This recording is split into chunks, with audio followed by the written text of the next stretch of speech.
जय हिंद विद्यार्थियों। आज के इस वीडियो में हम बात करेंगे कक्षा 11वीं के अर्थशास्त्र विषय में इकाई 3 अध्याय 8 आधारिक संरचना। विद्यार्थियों, किसी भी देश के आर्थिक और सामाजिक विकास के लिए उस देश में आधारिक संरचनाओं का विकास होना अत्यंत आवश्यक होता है। हम देखते हैं कि कुछ देश ऐसे हैं जो आर्थिक दृष्टि से बहुत ही विकसित हैं। अमेरिका, फ्रांस, रूस, चीन, इस तरह के देशों में क्या कारण है कि आर्थिक विकास बहुत तीव्र गति से हुआ है तथा आज वे विकसित देश कहलाते हैं। लेकिन वहीं अन्य देश भारत, इंडोनेशिया, श्रीलंका, बांग्लादेश, हमारे यहाँ अभी भी विकास की प्रक्रिया तीव्र गति से चल रही है। तो किसी भी देश के आर्थिक विकास के लिए वहाँ पर आधारिक संरचनाओं का होना अत्यंत आवश्यक है। तो आज के इस वीडियो में हम बात करेंगे कि आधारिक संरचनाएं क्या हैं, वे कौन सी बातें हैं जो किसी देश के आर्थिक विकास के लिए अत्यंत आवश्यक हैं। तो आज हम आधारिक संरचनाओं के बारे में बात करते हैं और आज का वीडियो प्रारंभ करते हैं। विद्यार्थियों, आधारिक संरचना या इंफ्रास्ट्रक्चर ये ऐसी चीज़ें हैं जो किसी देश के आर्थिक विकास के लिए महत्वपूर्ण रूप से उत्तरदायी हैं। तो आधारिक संरचना या इंफ्रास्ट्रक्चर किसे कहते हैं? एक प्रसिद्ध अर्थशास्त्री गुन्नार मिर्डल, इन्होंने अपनी प्रसिद्ध किताब में, जिसका नाम एशियन ड्रामा है, इस किताब में उन्होंने लिखा है कि किसी भी देश के आर्थिक एवं सामाजिक विकास के लिए कुछ बुनियादी या मूलभूत सुविधाओं का होना अत्यंत आवश्यक है। इन मूलभूत सुविधाओं को ही आधारभूत या आधारिक संरचना कहा जाता है। मतलब कुछ ऐसी बुनियादी ज़रूरतें हैं जो किसी देश के आर्थिक विकास के लिए उत्तरदायी होती हैं। तो वे मूलभूत संरचनाएं कौन सी हैं? इसके अंतर्गत ऊर्जा अर्थात इसमें बिजली, कोयला, पेट्रोलियम, सौर ऊर्जा, परिवहन ऊर्जा, यानी ऊर्जा के जो तमाम साधन हैं वे इसके अंतर्गत आते हैं। इसी तरह परिवहन की सुविधाएं जिस देश में अधिक होंगी, जहां सड़क मार्ग अच्छे होंगे, वायु मार्ग होंगे, जलमार्ग होंगे, रेल मार्ग होंगे, वहाँ पर आर्थिक विकास अधिक होगा। इसी तरह संचार के साधन अर्थात सेलुलर नेटवर्क, मोबाइल नेटवर्क जिसे हम कहते हैं, डाक सुविधाएं, मेल, फैक्स, ऐसी जो संचार की सुविधाएं हैं, ये सुविधाएं जिस देश में अधिक होंगी वहाँ का आर्थिक विकास अधिक होगा। साथ ही बैंकिंग सुविधाएं, धन के आने जाने के लिए, धन को भेजने के लिए, धन को सुरक्षित रखने के लिए तथा साख सुविधाएं उपलब्ध कराने के लिए बैंकिंग सुविधाओं का होना भी अत्यंत आवश्यक है। इसके साथ ही बीमा, विभिन्न औद्योगिक प्रतिष्ठानों में बीमा सुविधा का होना, जनता को बीमा सुविधा को उपलब्ध कराना भी किसी देश के आर्थिक विकास के लिए आवश्यक है। साथ ही विज्ञान एवं तकनीकी, जिस देश में विज्ञान एवं तकनीकी का विकास अधिक होगा उन देशों का आर्थिक विकास भी अधिक होगा। इसके अलावा कुछ सामाजिक मदें भी हैं जो उस देश के समाज के ऊपर निर्भर करती हैं। जैसे समाज में लोग शिक्षित हैं अथवा नहीं, तो शिक्षा किसी देश के आर्थिक विकास के लिए जो महत्वपूर्ण आधारिक संरचना है वह है वहाँ के लोगों की शिक्षा की सुविधाएं अच्छी होंगी तो लोग शिक्षित होंगे, वहाँ की श्रम शक्ति शिक्षित होगी, कुशल श्रम शक्ति होगी। स्वास्थ्य, लोगों का स्वास्थ्य अगर अच्छा है तो उनकी उत्पादकता अधिक होगी, इसलिए स्वास्थ्य सुविधाएं भी आधारिक संरचना के अंतर्गत आती हैं।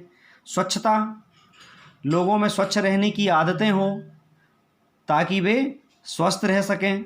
साथ ही कौशल, लोगों में अगर कुशलता होगी, जनता प्रशिक्षित होगी, उनमें कौशल विकास होगा तो उस देश का आर्थिक विकास भी अधिक होगा। तो इस प्रकार ऊर्जा, परिवहन, संचार, बैंकिंग, बीमा, परिवहन तथा अन्य मदों में शिक्षा, स्वास्थ्य, ये ऐसी मूलभूत आवश्यकताएं हैं जो किसी देश के आर्थिक विकास के लिए सबसे अधिक उत्तरदायी हैं।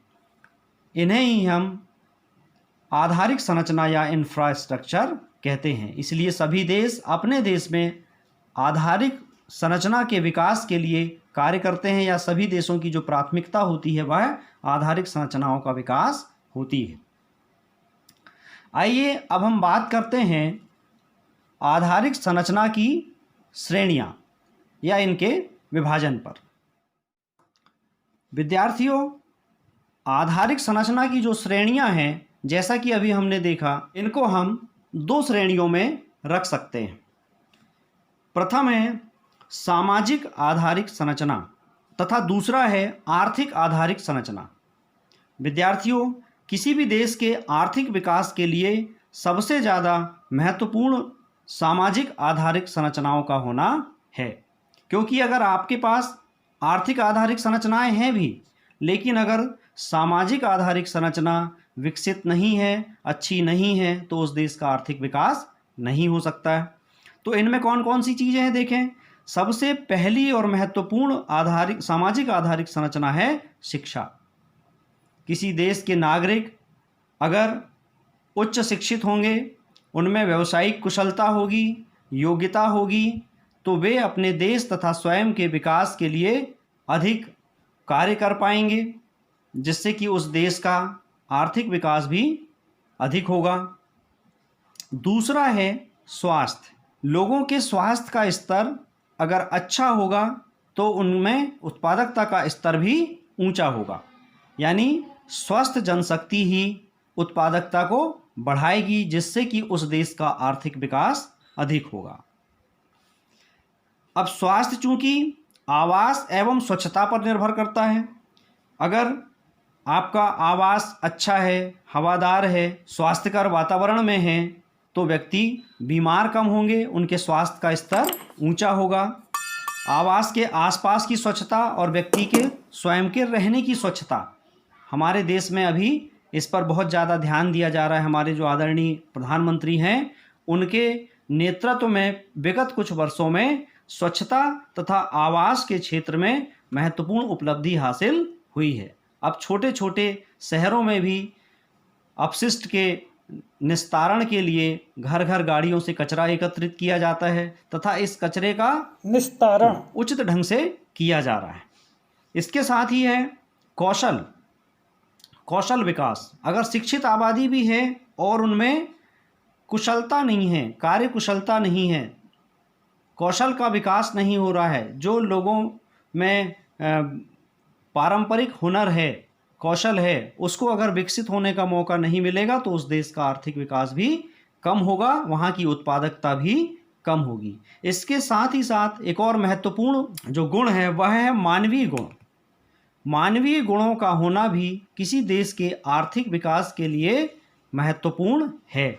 इसे आप ऐसे समझें कि अगर देश के नागरिक ईमानदार होंगे, ईमानदारी से टैक्स भरेंगे, मेहनतशील होंगे, परिश्रमी होंगे, तो उस देश का आर्थिक विकास अधिक होगा। हमारे सामने जापान जैसा छोटा सा देश जो छोटे छोटे द्वीपों में बटा हुआ है, उसके आर्थिक विकास में वहाँ के सामाजिक आधारिक संरचना के अंतर्गत वहाँ के जो नागरिक हैं उनमें मानवीय गुण, जिसमें श्रमशीलता का होना, ईमानदारी का होना, ये महत्वपूर्ण गुण है, जिससे कि आज जापान विकसित देशों की श्रेणी में आता है।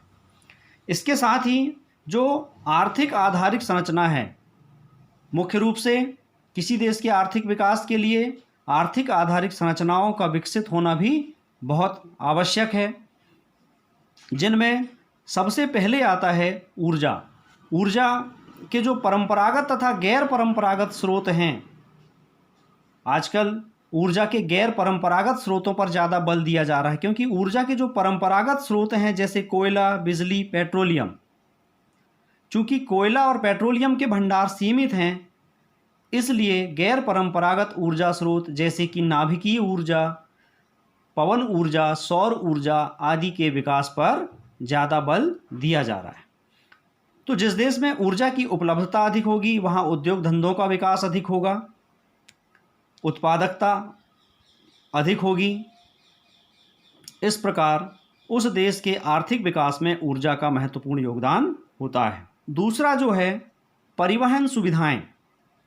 परिवहन सुविधाएं के लिए क्या क्या होना चाहिए? सड़क, रेल, वायु परिवहन तथा जल परिवहन। सड़क मार्ग अच्छे हों। हम देखते हैं कि विगत कुछ वर्षों में हमारे देश में भी सड़क मार्गों के विकास में महत्वपूर्ण कार्य किया गया है। 4 लेन सड़कें बनाई गई हैं, कहीं कहीं 6 लेन सड़कें भी बनी हैं। इन बेहतरीन सड़कों के कारण ही देश के आर्थिक विकास का जो पहिया है वह तीव्र गति से चलता है। साथ ही रेल परिवहन के माध्यम से श्रम शक्ति का आवागमन होता है, देश में प्रवासन होता है, जिसमें कि उद्योगों को अच्छी श्रम शक्ति मिलती है तथा माल के परिवहन की सुविधा मिलती है। इसी तरह वायु परिवहन की सुविधा होना, हवाई अड्डों का विकास होना भी किसी देश के आर्थिक विकास के लिए आवश्यक है। साथ ही जल परिवहन, जहाँ तक संभव है जल परिवहन के द्वारा भी माल का परिवहन किया जाता है। यह समय अधिक लेता है किंतु इसमें खर्च कम आता है। तो जल परिवहन का विकास होना भी किसी देश के आर्थिक विकास के लिए आवश्यक है। इसी तरह संचार के साधन में डाक एवं तार मुख्य रूप से आते हैं, लेकिन आजकल तार सेवाएं तो बंद ही हो गई हैं, क्योंकि अब उससे भी अधिक तीव्र गति की संचार सुविधाएं हमारे देश में या किसी देश में अब उपलब्ध हो गई हैं। जैसे मोबाइल सेवाएं, फैक्स तथा ईमेल, ये ऐसी सुविधाएं हैं जिससे आप पलक झपकते ही हजारों मील दूर स्थित किसी व्यक्ति या संस्था से या देश से संपर्क स्थापित कर सकते हैं। तो संचार की सुविधाएं भी आर्थिक आधारित संरचनाओं में महत्वपूर्ण होती हैं।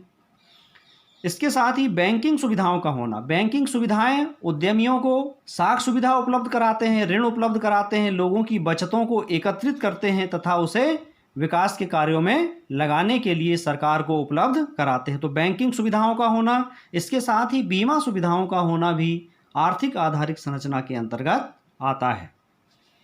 विज्ञान एवं प्रौद्योगिकी। आजकल हम देखते हैं कि जिन देशों में भी आर्थिक विकास हुआ है उसके लिए विज्ञान एवं प्रौद्योगिकी भी अधिक महत्वपूर्ण है। चीन का उदाहरण सामने है, जहां पर प्रौद्योगिकी के विकास के द्वारा उन्होंने पूरे विश्व में विभिन्न चीज़ों के निर्माण में, इलेक्ट्रॉनिक वस्तुओं के निर्माण में तथा बड़े बांध, पुल, मेट्रो ट्रेनें, इस तरह की जो तकनीकी विकसित की है जिससे कि वो कम लागत में अधिक उत्पादन करते हैं। तो उनकी उत्पादकता अधिक है और उत्पादकता अधिक होने के पीछे कारण क्या है? विज्ञान तथा प्रौद्योगिकी। तो प्रौद्योगिकी का विकास किसी देश के विकास के लिए, आर्थिक विकास के लिए अत्यंत महत्वपूर्ण है। इसके साथ ही कृषि के विकास के लिए सिंचाई सुविधाओं का होना, बांधों का होना, नहर इत्यादि का होना ये आवश्यक है। अगर कृषि सिंचित होगी तो कृषि की उत्पादकता बढ़ेगी, किसानों की आय बढ़ेगी, जिससे कि उस देश का आर्थिक विकास अधिक होगा। तो हमने विभिन्न आधारिक संरचना की विभिन्न श्रेणियों के बारे में जाना। हमारे जो पाठ्यक्रम में सबसे ज़्यादा बल दिया गया है वह है आर्थिक आधारिक संरचना में ऊर्जा तथा सामाजिक आधारिक संरचना में स्वास्थ्य। तो हम अपने अगले वीडियो में इन्हीं 2 बिंदुओं पर चर्चा करेंगे। तो विद्यार्थियों, आज के इस वीडियो में हमने आधारिक संरचनाओं या इंफ्रास्ट्रक्चर के बारे में बातें की, जो किसी भी देश के आर्थिक विकास के लिए बहुत महत्वपूर्ण होते हैं। आगे हम ऊर्जा तथा स्वास्थ्य, इन दोनों आधारिक संरचनाओं पर बात करेंगे। आज का यह वीडियो अगर आपको अच्छा लगा तो अपने मित्रों, सहपाठियों से इसे शेयर करें, लाइक करें। जय हिंद, वंदे मातरम।